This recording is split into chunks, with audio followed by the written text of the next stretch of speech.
So I'm sitting on the floor, so you know what that means. Let's chat. Let's talk about fibroids, particularly my fibroids. I shared with you guys a few weeks ago that my fibroids have grown, and because of the growth, they have made my cycle this month horrible and unbearable. I'm anemic, so to bleed more than what I need can be very dangerous for me. I was bleeding so much that I would have to change my pad every 30 minutes. Not only was I bleeding a lot, but I was also releasing blood clots. Typically, if you have a blood clot bigger than a quarter, they tell you to contact your doctor. My blood clots was the size of the middle of the pad, so like that big. Not only was I releasing blood clots, but I also was releasing endometrium. So it's just been a hot mess. My doctor had me come in. I had some blood work done. I had some sonograms done. And she came up with a list of options that I have to treat my fibroids. And the best thing about that is I went through all of this that I've been going through these past years to finally have a doctor that gives a damn about me and wants to do what's best for me and wants to do what I feel is best for me, and is leaving the decision up to myself and my wife. I love that. So let's talk about these options. Option 1, birth control. Birth control is the number one way to treat heavy bleeding. Since we are considering more IVF, I can go on birth control before IVF, mainly because during IVF, they had me go on birth control anyway. But the negative about the birth control is it's a form of steroids. When I was on IVF, during IVF, I did 3 cycles. Before each cycle, I had to do 30 days of birth control. So that's a total of 90 days within the year of 2017 on birth control. I started IVF at 222 pounds. I ended IVF at 89.5 pounds, all birth control weight. So I'm not a fan of birth control. Not happening. I worked hard to lose the 62 pounds that I have lost. I still have a long way to go. I still feel overweight, although I am no longer obese. Thank you, Jesus. But I don't personally want to gain any more weight unless I'm pregnant. That's just my personal opinion. Another option is oral progestin pills. It's the same concept as birth control, but excuse me, it can cause headaches, nausea, migraines. I already suffer from migraines from having an aneurysm removed years ago. I'm not trying to do anything that's going to give me more headaches or worse headaches than I already received. So no. The third option is the Mirena IUD. It's to treat heavy periods and pain. The negative about the Mirena is because of my fibroids that they can become misplaced and they would need to be surgically removed out of me. The fourth option is tranexamic acid pills. It's an oral medication used to decrease bleeding.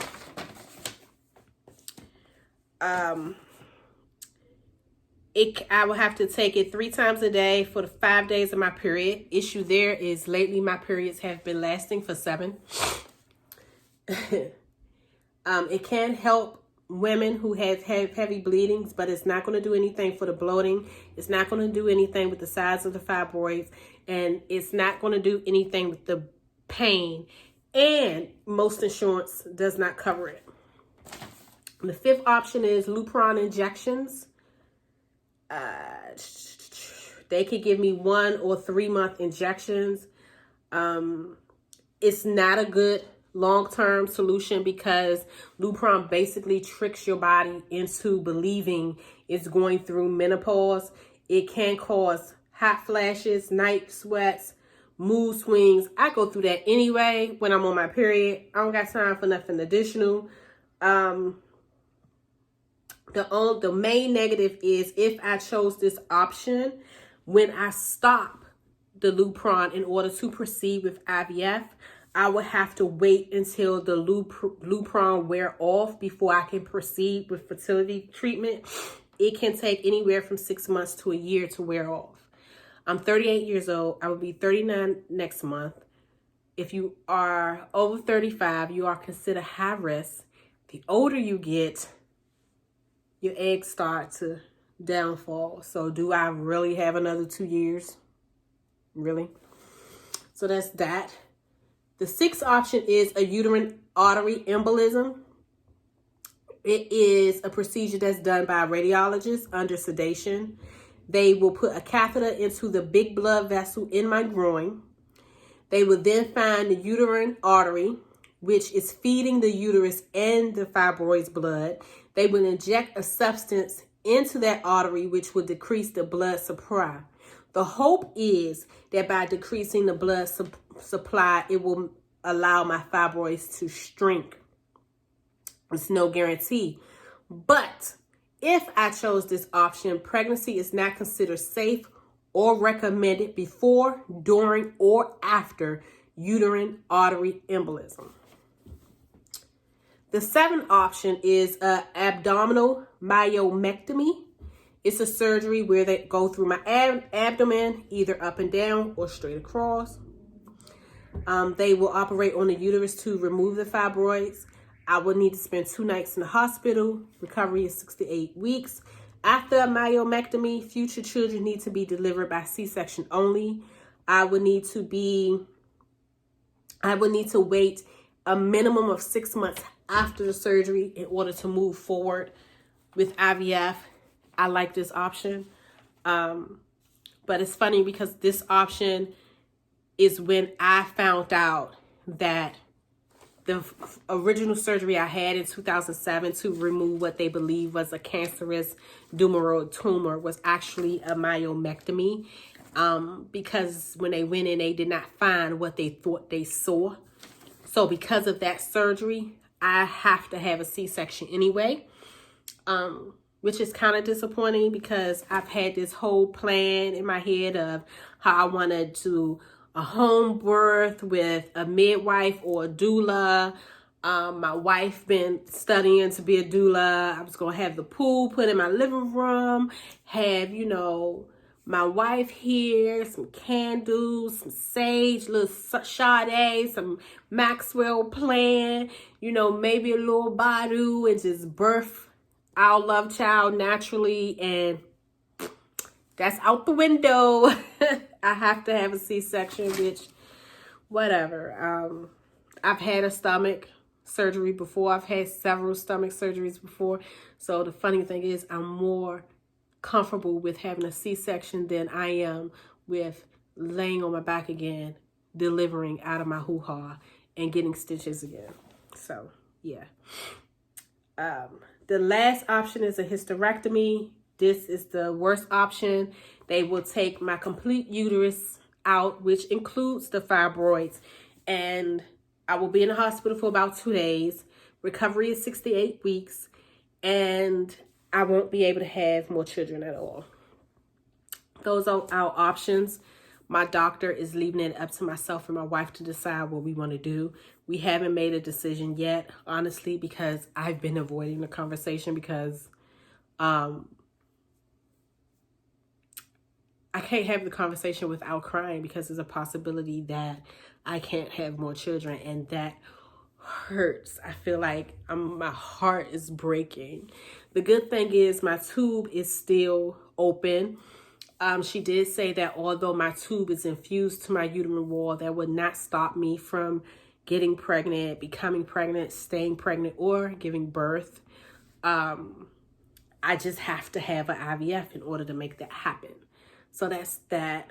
But it's very frustrating to work so hard your whole life to be put in a position, to put yourself in a position where you can give yourself whatever it is you want. And the one thing you want, you cannot give yourself, because although you have the finances to make it happen, you actually need your body, and your body isn't cooperating right now. So that's a difficult pill to swallow, because I want this more than anything.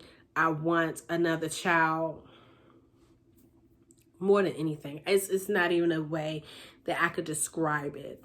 We have been talking a little bit about adoption because IVF is expensive. IVF for us will be anywhere between $15,000 and $23,000. I also found out that Kaiser will be paying for my blood work and my sonograms and, you know, all of that stuff. They just won't be paying for the egg retrieval or the transfer, which is great. My insurance also will be paying for the medication, which is great because some women, they be paying up to $5,000 for IVF meds. So all of that is great. But I don't know yet if them paying for my blood work and sonograms is contingent on me staying with Shady Grove Fertility or going somewhere else. So if it's contingent on me staying in Shady Grove,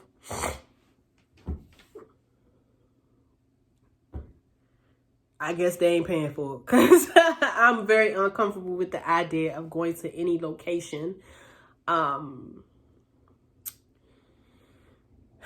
So yeah, the one thing that does suck is, and it's unfortunate because IVF is a lot and we are fortunate to be able to afford it, to pay for it out of pocket this time. It can be, like I said, up to $20,000.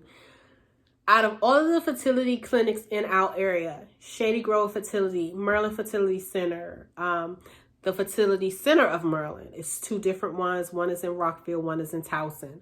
Dominion, CCRM, John Hopkins. Out of all of them, Shady Grove Fertility is the only one that offers a shared risk program, meaning that if it doesn't work, you will get some or all of your money back. They're the only ones that offer that.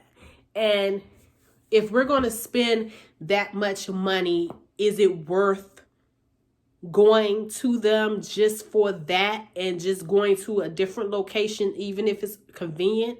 Is it worth that? Or is it not even worth it? Or should we just gamble and just roll the dice and say, hey, if it don't work, we tried, you know? So I don't know what to do, but that's my update, y'all. Until next time.